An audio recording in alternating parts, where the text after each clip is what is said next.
आज मैं आपको आपकी मंजरी पुस्तक से पाठ 13 अमर शहीद भगत सिंह के पत्र पढ़ाएंगे। बच्चों, इस पाठ के लेखक स्वयं भगत सिंह हैं। भगत सिंह प्रसिद्ध क्रांतिकारी थे। इनका जन्म 1907 ईस्वी को पंजाब के लायलपुर गांव में हुआ था। इनके पिता का नाम सरदार मिशन सिंह था। सरदार भगत सिंह बचपन से ही क्रांतिकारी विचारों वाले थे। बड़े होने पर ये ब्रिटिश साम्राज्य को जड़ से उखाड़ कर फेंकना चाहते थे।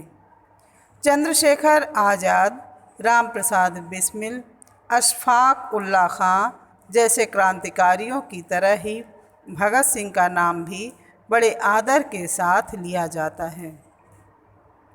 भगत Singh Hindustan Socialist Republican Army के सदस्य थे। साइमन कमीशन का बहिष्कार करने के सिलसिले में पंजाब के श्री लाला लाजपत राय पर पुलिस ने प्राण घातक प्रहार किया था। पुलिस अधीक्षक सैंडर्स को इसके लिए जिम्मेदार मानते हुए भगत सिंह ने गोलियां चलाकर उसकी हत्या कर दी थी। इसी मामले में दूसरा पुलिस अफसर मिस्टर फर्म भी मारा गया था। ब्रिटिश सरकार ने अन्यायपूर्ण ढंग से इन्हें 23 मार्च 1931 ईस्वी को फांसी दे दी थी। बच्चों, इसको याद रखिएगा, 23 मार्च 1931 को ब्रिटिश सरकार द्वारा अन्यायपूर्ण ढंग से भगत सिंह को फांसी दी गई थी। इससे पहले भगत सिंह ने अपनी माँ से मुलाकात न होने पर उन्होंने अपने भाई के माध्यम जो कुलबीर सिंह थे उनको पत्र लिखा, क्योंकि उनके माँ से भेंट नहीं हो पाया था। उन्होंने पत्र में लिखा कि मुझे जानकर यह खुशी है कि एक दिन तुम माँ जी को साथ लेकर हमारे यहाँ आए थे। जेल के लिए बच्चों बता रहे हैं कि हमारे जेल मुझसे मिलने आए, मुलाकात का आदेश नहीं मिला, निराश होकर आप लौट गई थी। आपको पता चल चुका था कि जेल में मुलाकात की इजाज़त नहीं देते, फिर भी माँ जी को साथ क्यों लाए। उन्होंने अपने भाई से कहा कि मैं जानता हूँ कि इस समय वे बहुत घबराई हुई हैं, लेकिन इस घबराहट और परेशानी का क्या फ़ायदा। नुकसान ज़रूर है, क्योंकि जब से मुझे पता चला है कि वे बहुत रो रही हैं, मैं स्वयं भी बेचैन हो रहा हूँ। घबराने की कोई बात नहीं, फिर इससे कुछ मिलता भी नहीं। सभी साहस से हालात का मुकाबला करें। आखिरकार दुनिया में दूसरे लोग भी तो हजारों मुसीबतों में फंसे हुए हैं, और फिर अगर लगातार 1 बरस तक मुलाकातें करके भी तबीयत नहीं भरी तो और 2-4 मुलाकातों से भी तसल्ली न होगी। मेरा ख्याल है कि फैसले और चालान के बाद मुलाकातों से पाबंदी हट जाएगी, लेकिन माना कि इसके बावजूद मुलाकात की इजाज़त न मिले तो इसलिए घबराने से क्या फ़ायदा। तुम्हारा भगत सिंह। भगत सिंह ने 3 मार्च 1931 को सेंट्रल जेल लाहौर से यह पत्र लिखा था। बलिदान से एक दिन पहले कैदी साथियों को लिखा गया भगत सिंह द्वारा अंतिम पत्र, यानी 22 मार्च 1931 को। बच्चों, 23 मार्च 1931 को भगत सिंह को फांसी दी गई थी। उसके एक दिन पहले जो उनका अंतिम पत्र था, 22 मार्च 1931 को लिखा गया।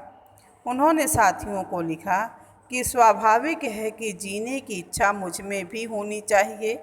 मैं इसे छिपाना नहीं चाहता, लेकिन मैं एक शर्त पर जिंदा रह सकता हूँ कि मैं कैद होकर या पाबंद होकर जीना नहीं चाहता। मेरा नाम हिंदुस्तानी क्रांति का प्रतीक बन चुका है और क्रांतिकारी दल के आदर्शों और कुर्बानियों ने मुझे बहुत ऊंचा उठा दिया है, इतना ऊंचा कि जीवित रहने की स्थिति में इससे ऊंचा मैं हरगिज़ नहीं हो सकता। आज मेरी कमज़ोरियां जनता के सामने नहीं हैं। अगर मैं फांसी से बच गया तो जाहिर हो जाएगी और क्रांति का प्रतीक चिन्ह मद्दिम पड़ जाएगा या संभवतः मिट ही जाए। लेकिन दिलेराना ढंग से हंसते हंसते मेरे फांसी चढ़ने की सूरत में हिंदुस्तानी माताएं अपने बच्चों को भगत सिंह बनने की आरजू किया करेंगी और देश की आज़ादी के लिए कुर्बानी देने वालों की तादाद इतनी बढ़ जाएगी कि क्रांति को रोकना साम्राज्यवाद या तमाम शैतानी शक्तियों के बूते की बात नहीं रह जाएगी। एक विचार और मेरे मन में आता है कि देश और मानवता के लिए जो कुछ करने की हसरतें मेरे दिल में थीं, उनका 1000वां भाग भी पूरा नहीं करा सके। अगर स्वतंत्र जिंदा रह सकता तब शायद इन्हें पूरा करने का अवसर मिलता और मैं अपनी हसरत पूरी कर सकता। इसके सिवाय मेरे मन में कभी कोई लालच फांसी से बचने का नहीं आया। मुझसे अधिक सौभाग्यशाली कौन होगा?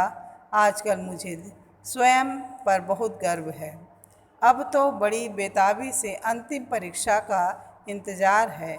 कामना है कि यह और नज़दीक हो जाए। आपका भगत सिंह। बच्चों, यह स्वयं भगत सिंह जी द्वारा पत्र लिखा गया था। पहला अपने भाई कुलवीर सिंह को और दूसरा 22 मार्च को अपने साथियों पर। भगत सिंह स्वयं समय समय पर अपने हितैषियों को पत्र लिखते रहते थे।